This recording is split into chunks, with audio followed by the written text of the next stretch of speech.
ಸಂಸ್ಕೃತಿ, ಹಿಂದೂ ಸಂಪ್ರದಾಯ ಅಂದ್ರೆ ಮೂಗು ಮುರಿಯೋರೇ ಹೆಚ್ಚಿರೋ ಜಮಾನ ಇದು. ಭಾರತೀಯ ಸಂಸ್ಕೃತಿಯನ್ನ ಪ್ರತಿಪಾದಿಸೋರನ್ನ ಬಲಪಂಥೀಯರು, ಸನಾತನಿಗಳು ಅಂತ ಹಂಗಿಸೋ ಕಾಲ ಇದು. ಶಾಲೆಗಳು ವಿದ್ಯಾರ್ಥಿಗಳ ಬಗ್ಗೆ ಹೆಚ್ಚು ತಲೆ ಕೆಡಿಸ್ಕೊಳ್ಳೋದಿಲ್ಲ. ಶಾಲೆಯಲ್ಲಿ ಇರೋವರೆಗೂ ನಿಗಾ ಇಡ್ತಾರೆ. ಶಾಲೆ ಮುಗಿದ ಬಳಿಕ ತಮ್ಮ ವಿದ್ಯಾರ್ಥಿಗಳು ಏನ್ ಮಾಡ್ತಿದ್ದಾರೆ ಅಂತ ತಲೆ ಕೆಡಿಸ್ಕೊಳ್ಳೋಕ್ಕೂ ಹೋಗಲ್ಲ. ಅದರಲ್ಲೂ ಬೆಂಗಳೂರಂತ ಕಾಸ್ಮೋಪಾಲಿಟನ್ ಸಿಟಿಗಳಲ್ಲಿ ಶಾಲೆ ಮುಗಿದ ಬಳಿಕ ಮಕ್ಕಳು ಏನ್ ಮಾಡ್ತಿದ್ದಾರೆ ಅಂತ ಶಿಕ್ಷಕರು ಕೇರ್ ಕೂಡ ಮಾಡಲ್ಲ. ಇದರಿಂದಾಗಿ ವಿದ್ಯಾರ್ಥಿಗಳು ದುಶ್ಚಟಗಳಿಗೆ ಬಲಿಯಾಗ್ತಿದ್ದಾರೆ, ಮಾದಕ ವಸ್ತುಗಳಿಗೆ ದಾಸರಾಗ್ತಿದ್ದಾರೆ. ಇದರ ನಡುವೆ ಬೆಂಗಳೂರಿನ ಬೇಗೂರು ಬಳಿ ಇರೋ ವಿಶ್ವಪ್ರಿಯ ನಗರದ ದಿ ಸಲೂನಿ ಸ್ಕೂಲ್ ಎಲ್ಲರಿಗೂ ಕೂಡ ಮಾದರಿಯಾಗೋ ಕೆಲಸವನ್ನ ಮಾಡ್ತಾ ಇದೆ. ಮೇಜುಗಳ ಮೇಲೆ ಸಾಲಾಗಿ ಕುಳಿತಿರೋ ಪೋಷಕರು, ಸಾಲಾಗಿ ನೆಲದಲ್ಲಿ ಕುಳಿತಿರೋ ಮಕ್ಕಳುಗಳು, ಕೈಯಲ್ಲಿರೋ ತಟ್ಟೆಗಳಲ್ಲಿ ಎಲೆ, ಅಡಿಕೆ, ಬಾಳೆಹಣ್ಣು, ನೀರು ತುಂಬಿರೋ ಕಪ್, ಅರಿಶಿನ, ಕುಂಕುಮ, ಊದ್ಬತ್ತಿ, ಒಂದು ಸಿಹಿ ತಿನಿಸು. ಈ ದೃಶ್ಯಗಳೆಲ್ಲ ಕಂಡು ಬಂದಿದ್ದು ಬೆಂಗಳೂರಿನ ವಿಶ್ವಪ್ರಿಯ ನಗರದಲ್ಲಿರುವ ಡಿ ಸಲೋನಿ ಸ್ಕೂಲ್ನಲ್ಲಿ.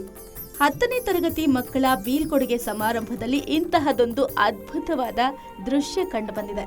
ಸಾಮಾನ್ಯವಾಗಿ ಬೀಳ್ಕೊಡುಗೆ ಸಮಾರಂಭ ಅಂದ್ರೆ ಅಲ್ಲಿ ಹಾಡು ಹೇಳೋದು, ಆಟೋಗ್ರಾಫ್ಗಳನ್ನ ಪಡೆಯೋದು, ಕುಣಿದು ಕುಪ್ಪಳಿಸುವ ಮೂಲಕ ಎಂಜಾಯ್ ಮಾಡಿ ತಮ್ಮ ಶಾಲೆಗೆ ಗುಡ್ ಬೈ ಹೇಳೋದು ಕಾಮನ್.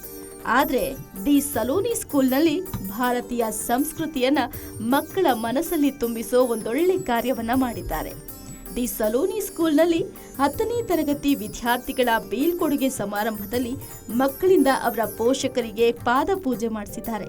ಈ ಮೂಲಕ ತಮ್ಮ ಜೀವನದಲ್ಲಿ ಪೋಷಕರು ಎಷ್ಟು ಮಹತ್ವದ ಪಾತ್ರ ವಹಿಸ್ತಾರೆ ಅನ್ನೋದನ್ನ ಮನಸ್ಸಿಗೆ ನಾಟುವಂತೆ ಮಾಡಿದ್ದಾರೆ.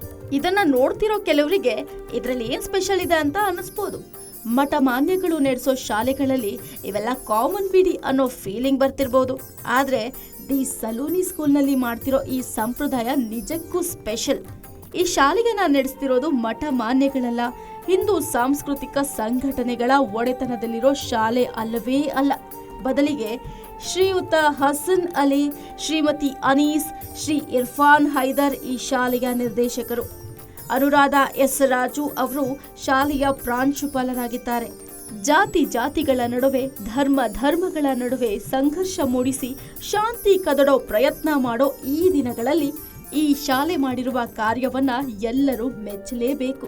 ಮಕ್ಕಳಲ್ಲಿ ಉತ್ತಮ ಸಂಸ್ಕಾರ ತುಂಬುವ ಮೂಲಕ ಭಾರತೀಯ ಸಂಸ್ಕೃತಿಯನ್ನ ಬೆಳೆಸೋ ಕಾರ್ಯವನ್ನ ಮಾಡ್ತಾ ಇರೋದಕ್ಕೆ ನಿಜಕ್ಕೂ ಸಲಾಂ ಹೇಳಲೇಬೇಕು.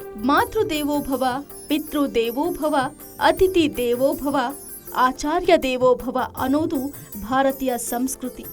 ಗುರು ಬ್ರಹ್ಮ, ಗುರು ವಿಷ್ಣು, ಗುರು ಸಾಕ್ಷಾತ್ ಮಹೇಶ್ವರ, ತಸ್ಮೈ ಶ್ರೀ ಗುರುಭ್ಯೋ ನಮಃ ಅಂತ ಮಕ್ಕಳಿಗೆ ಹೇಳಿಕೊಡೋ ಕಾಲ ಒಂದಿತ್ತು. ಆದ್ರೆ ಈಗ ಅದೇ ಮಕ್ಕಳು ಗುರು ಏನ್ ಮಹ ಅನ್ನೋ ಕಾಲ. ಇಂತಹ ದಿನಗಳಲ್ಲಿ ದಿ ಸಲೂನಿ ಸ್ಕೂಲ್ ಮಾಡಿರುವ ಈ ಮಹತ್ ಕಾರ್ಯಕ್ಕೆ ಎಲ್ಲರೂ ಹ್ಯಾಟ್ಸ್ ಆಫ್ ಹೇಳಲೇಬೇಕು. ಗ್ಯಾರಂಟಿ ನ್ಯೂಸ್, ಸುದ್ದಿ ಖಚಿತ, ನ್ಯಾಯ ನಿಶ್ಚಿತ.